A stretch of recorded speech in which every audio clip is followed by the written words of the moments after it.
Welcome to the Oncology Data Advisor podcast, where we explore the latest advances in medical research and treatment. This episode is provided by i3 Health. I am Katie Cook. In recent years, the therapeutic landscape of esophagogastric cancer has seen significant progress with the identification of novel biomarkers, which are now used to guide treatment selection. In Module 1 of this podcast series, Dr. Yelena Janjigian, Chief of the Gastrointestinal Oncology Service at Memorial Sloan Kettering Cancer Center, will explore the data from biomarker-directed approaches in esophagogastric cancer management, including the clinical trials that led to the approval of HER2-targeted therapy and immunotherapy for patients with advanced gastric and gastroesophageal junction cancers. This activity is supported by an independent educational grant from Merck Sharp & Dome LLC. Free CME, NCPD, and AAPA credit are available for this podcast. To claim credit and obtain further information, including faculty disclosures, visit i3health.com/podcasts. Hello, my name is Dr. Yelena Janjigian. I'm the Chief of GI Oncology Service at Memorial Sloan Kettering Cancer Center in New York. And today it's a pleasure to talk about gastroesophageal cancer, how we can enhance outcomes through biomarkers and collaborative care. These are my disclosures. The learning objective for this module is to recognize patient characteristics and key actionable biomarkers in the gastroesophageal cancer that guide treatment selection. Incorporate complementary interventions and interprofessional collaboration into a comprehensive care plan to enhance patient outcomes. First and foremost, it's important to test for these biomarkers. And in first line, you really have to make sure you test your biomarkers: microsatellite instability, HER2, PD-L1, Claudin, and FGFR2b. The prioritization of biomarkers in gastroesophageal cancer are as follows. We decide based on patient characteristics, but also the impact on the treatment using this biomarker will be in your patient. Factors such as improvement in clinical outcomes, response rate, overall survival, progression-free survival, and the actionability of the biomarkers with the drugs available in the clinic currently. It's important to test for these biomarkers routinely, and that's the only way we will make a true impact in our patients is if we reflexively test all adenocarcinoma patients.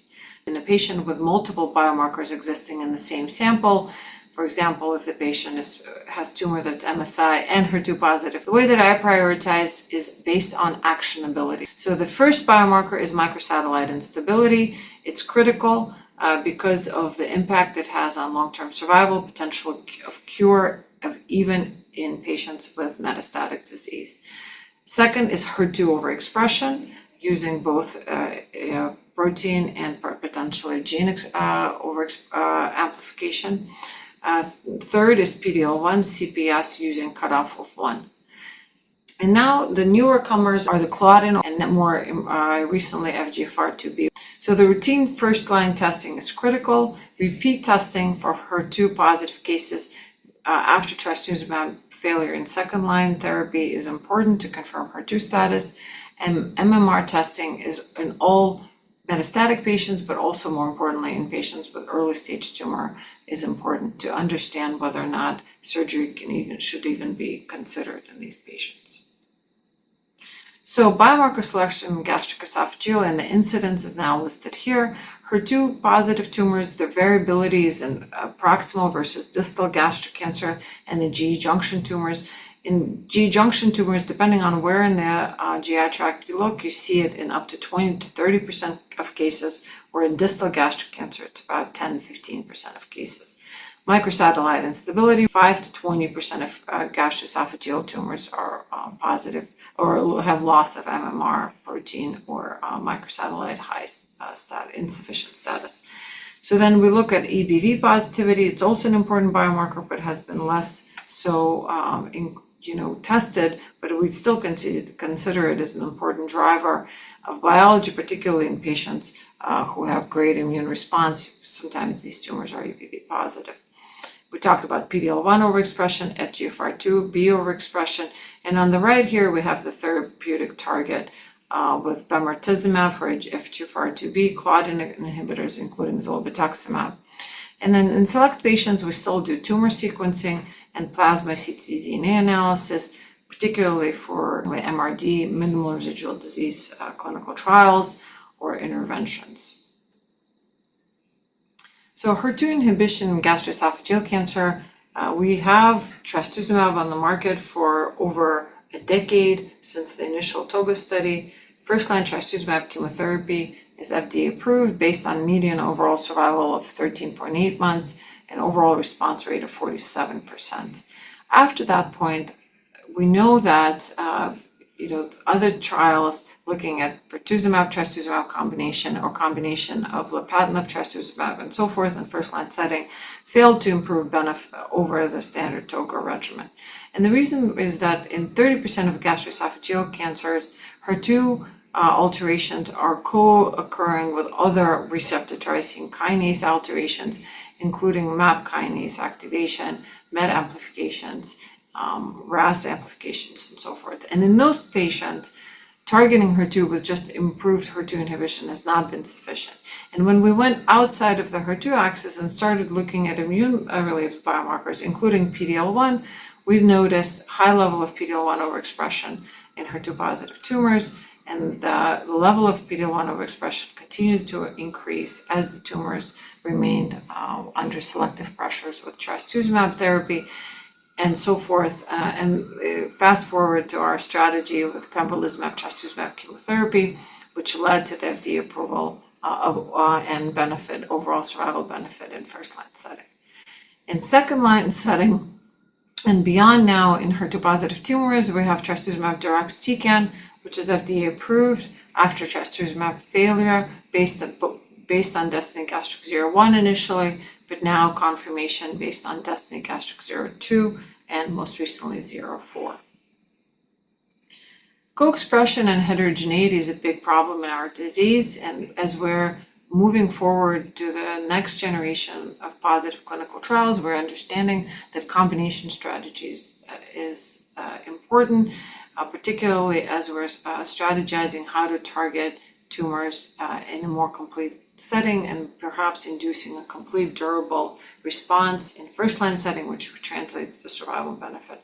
This is a cartoon, again, illustrating the point that even within HER2-positive tumors, if you look at the cancer in a chromosomal unstable G junction cancer, for example, HER2-positive, it's different biology than distal gastric cancer, where it's a relatively more quiet tumor, less co-occurring alterations. The HER2 heterogeneity is captured well by this zirconium trastuzumab PET scan. We imaged close to 40 patients with HER2-positive disease, and this is an experience written up by one of our fellows at the time, Dr. Lumish, that showed that up to 30% of tumors have a very variable, heterogeneous expression of HER2, not only in the primary tumor, but within different metastases. And you can imagine, so this is an example of a patient who went on one of our HER2-positive studies in the third-line setting with a dual afatinib, a small molecule inhibitor targets both HER2 and EGFR. And what we noticed that not only at baseline, this is first image shown in this on this PET scan, we saw heterogeneity in 3 different lesions. On treatment, there was changes in the response in a different fashion. In fact, while the patient was responding and clinically improving with improvement in dysphagia, in one of the posterior lymph node conglomerates were getting smaller. One of the lesions on the PET scan was getting bigger, actually, or not going away, and that was the area of failure. So again, early predictors of response using non-invasive imaging could be a factor in our disease. So KEYNOTE-811 is the study that led to the FDA approval of chemoimmunotherapy, and here this is a biomarker selected population using HER2 as a first biomarker, IHC3+ or IHC2+ FISH positive.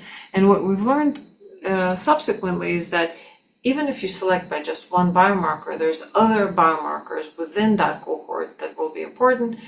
We stratified patients by PD-L1 status, but we enrolled all-comer PD-L1 population, and turns out within HER2, even if you have high level of HER2 overexpression, the PD-L1 status does matter. So in one-to-one randomization, 698 patients were randomized to receive pembro-traz versus placebo-traz chemo with dual primary endpoint of OS and PFS. And this data was already published in New England Journal of Medicine. And this is the update of the initial Lancet paper. This paper demonstrated the durable and long-term survival benefit with median OS of 20 months.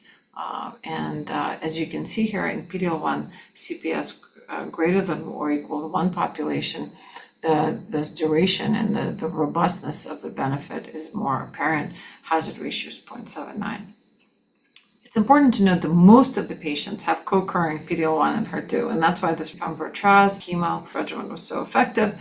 But what the FDA recommended is we restrict by HER2 and PD-L1 overexpression for this regimen.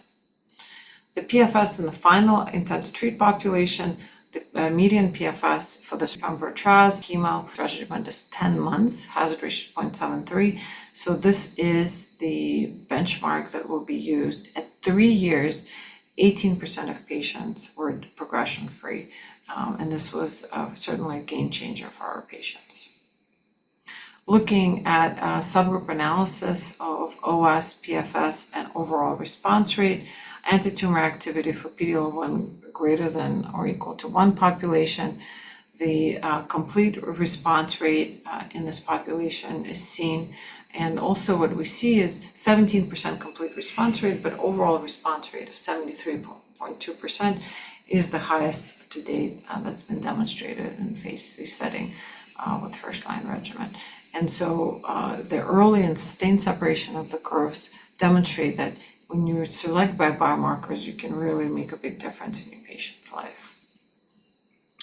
What do we know about this regimen? What are the mechanisms of resistance? So this regimen was developed based on the phase 2 study led by Memorial Sloan Kettering, and we were able to do in-depth analysis of these tumor samples and liquid biopsies.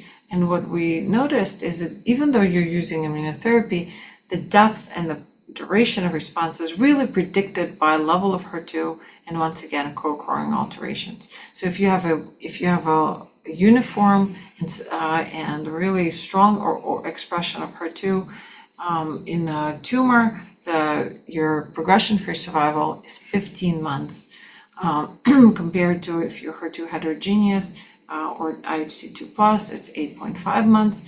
And RTK or RAS activation, if you're RTK wild type, again, the PFS is 15 months. I often get asked the question, do you do next generation sequencing routinely in these patients? We order it, we don't wait for the results, but we do usually get it within the first month on therapy. And looking at that sample gives me a sense of where the patient is on their likelihood of durability of response. If I get a sample, or it could be as simple as a Guardant 360 analysis or a circulating tumor DNA analysis, and if I see that the level of HER2 is relatively low, and we see high level of MYC and RAS or EGFR activation, those patients tend to not derive as durable of a benefit to first-line therapy. In fact, in those patients, you may need to pivot relatively quickly. However, if we see clearance of circulating tumor DNA early on, as early as first assessment, that's a very good marker for durable progression-free survival. Well, what do we do in patients for patients in second-line therapy? Well, the good news is antibody-drug conjugates are entering the market rapidly for our disease. And this is the first ADC that really paved the way in two ways. First, it showed that ADCs work well in our disease, where chemotherapy and targeted agents work. And in two, the resurrection of HER2 targeting in second-line therapy. Before trastuzumab deruxtecan entered the market, second-line therapies using lapatinib and also another ADC, TDM1, have failed in gastric. But HER2 ADC, trastuzumab deruxtecan, is unique because it has a higher drug-to-antibody ratio. It's the DARV8, stable linker payload, and tumor selectable cleavable linker with high potency membrane permeable payload with short systemic half-life. So all of those put together leads to a robust bystander effect. And why is the bystander effect so important? Is because we have this mixed HER2 positive, HER2 negative population often existing in the same sample, in the same tumor. And bystander effect was demonstrated in N87, and which is a HER2 positive cell line and a HER2 negative cell line. If you co-culture them together, you can, with TDM1, you don't see a bystander effect or cell killing in a HER2 negative cells, while with TDXT at 3 mg/kg, both HER2 positive and HER2 negative cells are impacted with tumor regression. This data has been well publicized, but it's important to show again where you see a similar benefit in DESTINY-Gastric-01, DESTINY-Gastric-02, which is in Asia, and the US study for TDXT single agent in trastuzumab refractory setting. So these patients got chemo trastuzumab, usually with fluoropyrimidine platinum. Trastuzumab then progressed and got trastuzumab deruxtecan in second or third line setting. And the response rate is approximately 38%, 40%. Median PFS is approximately 5.5 months, with median OS of 12 months, which was seen in the DESTINY-Gastric-01 study. PFS of 5.5 months was seen both in second and third line setting with this agent. We also worry about EGFR, right? EGFR has not been as successful as a biomarker, but we do see EGFR amplifications in about 8% of the patients. And what our data suggests, that generated by my colleague Dr. Marin, that those tumors are targetable using EGFR inhibitors that are available in the clinic, such as cetuximab or panitumumab, and also the newer EGFR inhibitors that are coming from other companies. So what we see is that EGFR is an escape mechanism for HER2 positivity in other tumors, even irrespective of HER2, EGFR can be a standalone biomarker. EGFR amplifications, overall, we see the data, this was published in JCO, that the overall response rate can be as high as double digits for combination with chemotherapy, with chemo EGFR inhibitor of 64%, smaller cohorts, but some of these responders are quite heavily pretreated, and these responses are durable. So where do we go with DESTINY-Gastric-04? Well, so going back to the HER2 story, trastuzumab deruxtecan versus ramucirumab in second line setting, this was a positive phase 3 study published in the New England Journal of Medicine and changed practice. So we used TDXT in second line setting in the United States, but in the rest of the world, this is the confirmatory study that will lead to and also reconfirm our FDA approval.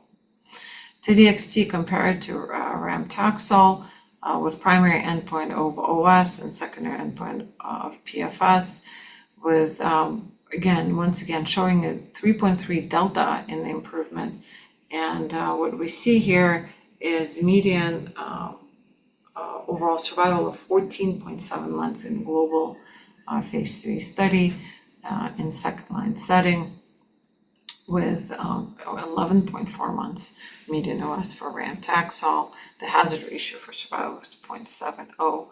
And if you look at the landmark on overall survival of 2 years, the 29% of patients are alive in the TDXT group compared to 13.9% in the control Taxol Ram group.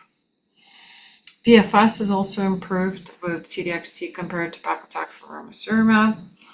And looking at confirmed overall response rate, once again, confirming, it's nice to see so many different studies confirming the same overall response rate of 44%. in TDXT compared to 29% in Ramtaxol. The comparator arm here actually did just as good, if not slightly better, than what we historically expect. With Ramtaxol, this is very robust phase 3 data. So just pivoting a bit now away from HER2 to immunotherapy in general, nivolumab with chemotherapy is approved in the United States now. The approval is restricted by PD-L1 status using CPS 1 or greater. We talked about how pembrolizumab and trastuzumab and chemotherapy is also approved in the US for HER2 positive disease using both PD-L1 and HER2. And in first line, you really have to make sure you test your biomarkers and you know your biomarker results. And we talked about microsatellite stability, HER2, PD-L1, Claudin, and now going to be FGFR2b. Because if you don't give your patients access to immunotherapy in first line setting, the likelihood they're able to get access to immunotherapy in second or third line setting is really minimal, because in the United States, we don't have approval to immunotherapy beyond first line treatment. While in Asia, they still have approval of nivolumab in third line. So PD-L1 testing is tricky, and there's different diagnostic assays that are available, including PD-L1 IHC22C3, FARM-TX assay, and 28-8. But the reason why I have this on, as an example is that you can have this intrapatient heterogeneity with primary tumor being HER2 negative, PD-L1 negative, for example, while the liver metastasis testing PD-L1 positive. It's important to talk to your pathologist, understand the fine print, make sure that CPS testing is actually done and not TPS, because a tumor positivity score we don't employ, but we do agree that CPS is an important test, but also the future perhaps isn't TAP. So there's tumor area positivity, combined positivity score, which are equivalent, and tumor positivity score, TPS, which is different. So those are the three, terms that we commonly see. And when you're not sure if the tumor has been properly tested, I would err on the side of retesting. PD-L1 CPS 1 is the cutoff using the FDA recommendation for use of immunotherapy. Whether or not you decide to use immunotherapy or Claudin inhibitors, if the Claudin positivity is there, will be dependent on the patient characteristics, and we covered that in subsequent modules. So my advice is make sure that the tissue quality is good, make sure there's plenty of stroma in addition to the tumor, because often if there's no stromal component in the biopsy, that may lead to a false negative test. And also talk to your pathologist and make sure that they understand the sample that you need to be testing and why.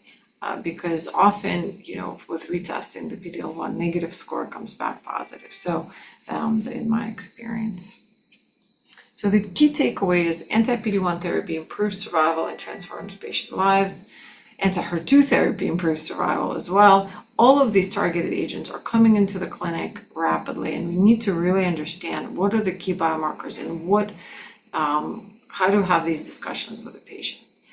If you have insufficient tissue, we've not ever had a patient decline a repeat endoscopy or biopsy to get fresh sample to understand how to really approach the disease in a multi-faceted fashion. It's critical to continue to test for HER2, MSI, PD-L1, Claudin overexpression, and FGFR2b. We also recommend NGS testing, and both for germline and somatic alterations, and increasingly circulating tumor DNA is entering the market. Plan ahead for combination therapies, and of course, only if we test everyone routinely will we uncover these biomarker-driven strategies, which we've already transformed the disease and will continue to cure more patients. So thank you for your attention. Thank you for listening to Module 1 of this podcast series. To hear more about investigational and improved strategies for optimizing treatment of esophagogastric cancer, Continue to Module 2. And be sure to subscribe to the podcast so you'll never miss an episode. To claim CME, NCPD, or AAPA credit for this activity, visit i3health.com/podcasts. While you're there, you can check out our other free educational offerings at i3health.com. And don't forget to follow us on social media for free CME, NCPD, and CPE, as well as news, exclusive interviews, and more.